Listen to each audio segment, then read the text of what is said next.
Hey, Andrew Prober here with Great Expectations Realty, and I am hanging out for a few minutes. I figured since I had a few minutes, I would go ahead and tell you a few of the stories that I have had over the last almost 15 years in real estate and especially property management because a lot of people ask. So I figured I'd share that with you today.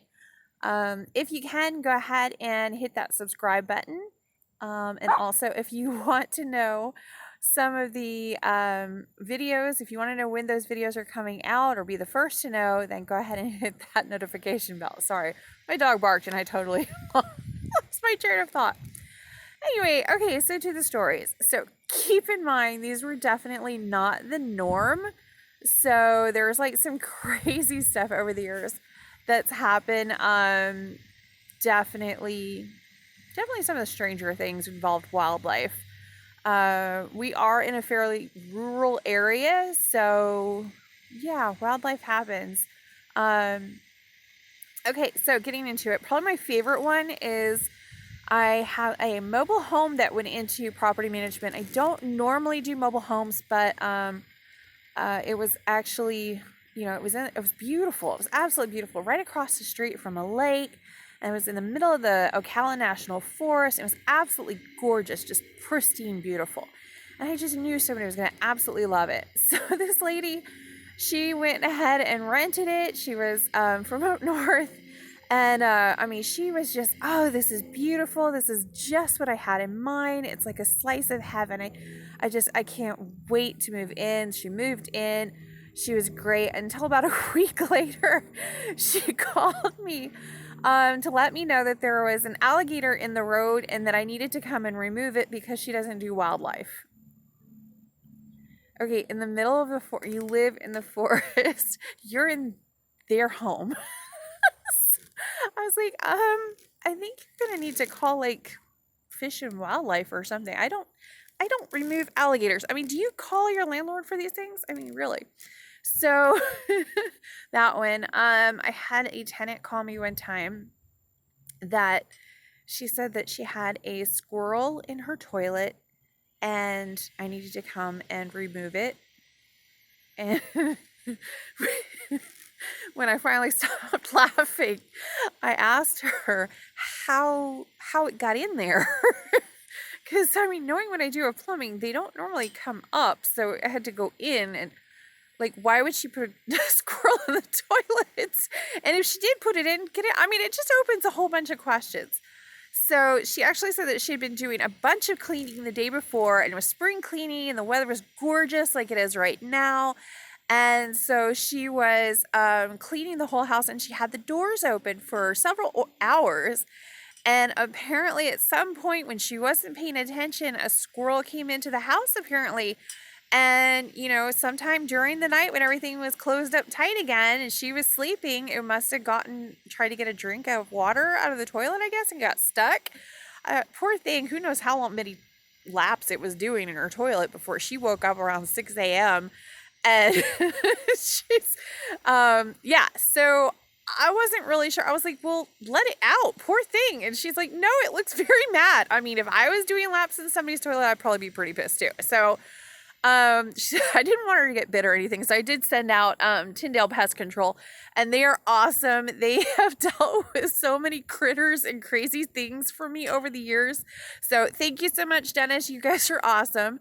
But yeah, they went out and removed the rather pissed off and petrified squirrel and removed that.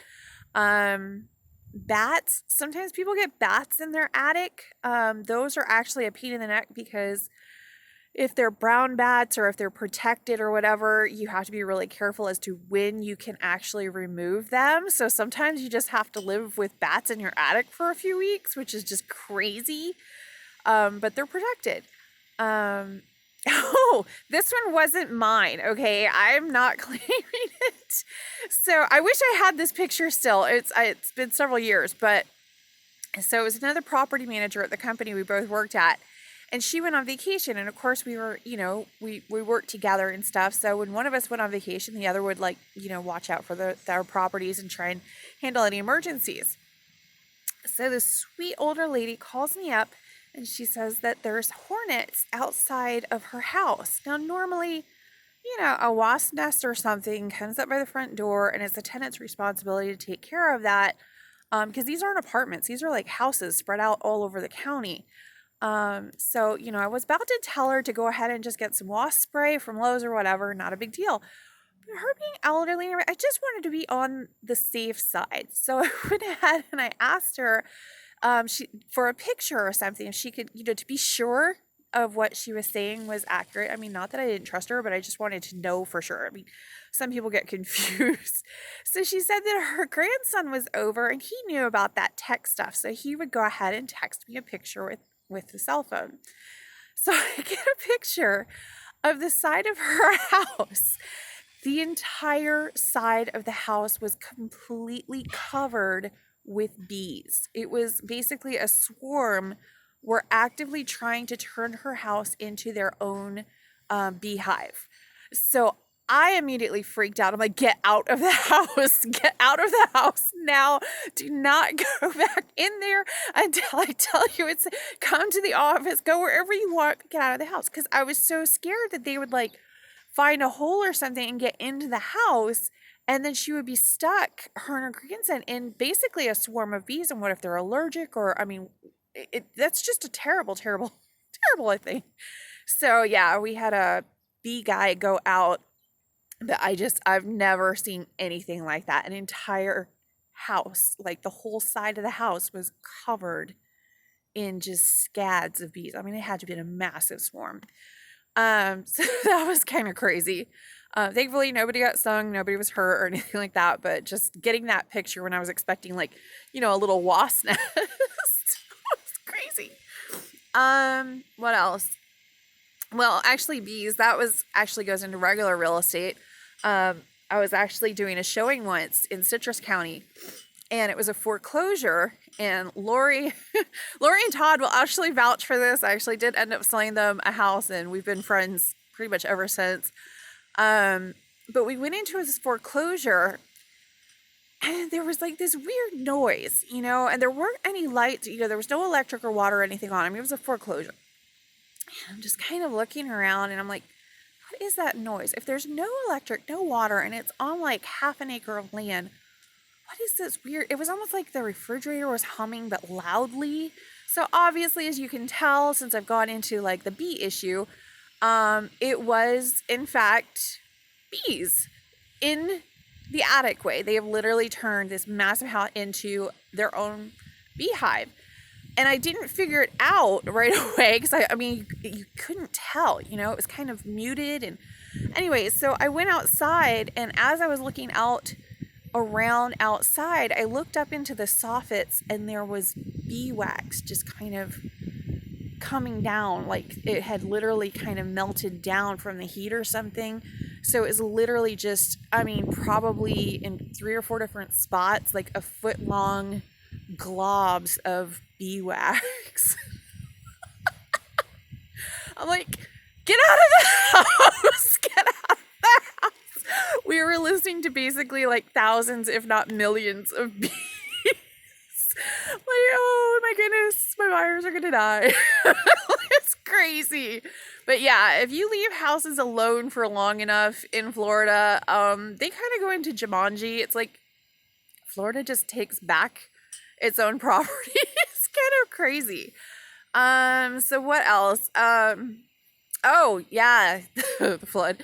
I had a tenant call one time and say, actually it was a quadplex that we managed. I don't manage it anymore, obviously, but it was a quadplex, and the one neighbor called and said there is water pouring out from underneath the door of the unit next door, and nobody's home. I've knocked on the door, nobody's there.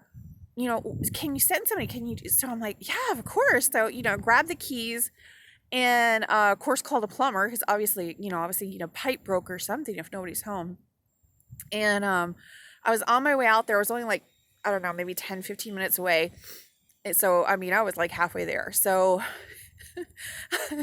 I get a phone call from the tenant. She just gets home and she goes, hey, can you hurry and send an electrician out? an electrician. I was like, really? What seems to be the problem? And she goes, there's water everywhere. I'm like, first off, yes, I know.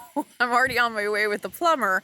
That would be a plumber, not, never mind. We'll be there in a few minutes. But yeah, apparently her washing machine, had broken.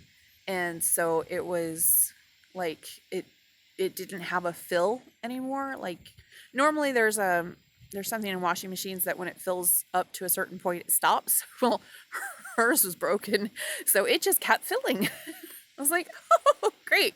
That was not our washing machine. That was the tenant's washing machine she put in there. So be careful if you buy used appliances. That's all I can say. So what else? Oh my goodness, there's just been so many things. You really just kind of have to, I don't know. It's like property management is like the wild, wild west, truthfully. It's like so crazy, the stuff that you end up doing and getting used to, and some of the crazy stuff that happens. Oh, if you ever hear me go over our lease, I go like every bit. I don't do leases so much anymore. But it takes about an hour to go through the lease, and I'm quite thorough. Well, we all are, but so me or Lindsay, if we go over a lease with you, we're going to be like, okay, in case of emergency, please call 911 and call me after. And like 90% of the people will be like, that's the stupidest thing ever. Twice I have had people literally have like their stove on fire, like a grease fire or something. It used to be more so in the coils. We don't do coils anymore, hardly at all. It's normally glass top. And this is why. They would get like a grease fire on the stove top, and they would think they could go ahead and put it out themselves. So one time I actually had it on fire, an active grease fire, for 45 minutes before she called me. And I'm like, get off the phone with me, call the fire department. And she's like, well, I don't want to do that because, it's not that big a deal. And I'm like, yes, it is. It's actively on fire and you can't put it out. They have people trained for this. Please call the fire department. And she's like, well, we've thrown salt on it and we threw some flour on it. And then we tried to throw a blanket on it. And I'm like, get off the phone with me. Call the fire department now. It's better to need them or to call them and not need them than to need them and not have called them. And she's like, well, we were thinking maybe if we threw some water on it. And I'm like, on an electrical stove? No! And grease? Like, oh my goodness. So I called the fire department for her. I was like, I'm ending this conversation right now. They're on their way. Just no. So yeah, stove. If you can't put it out within seconds, call somebody, okay? I mean, worst case scenario, you got some hunky firemen that are coming through your house.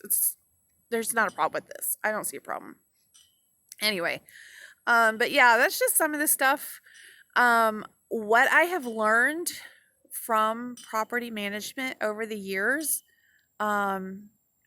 is common sense is not so common, and you can actually create a very nice career out of sharing yours, if that makes sense. I don't know. It seems to have worked pretty good for me. All right, well, if you guys have any questions, comments, or concerns, or if you are a property manager or real estate agent that has your own crazy stories, please feel free to share them in the comments below, especially if you are just a regular homeowner or renter or whatever, and you've had some crazy stuff happen.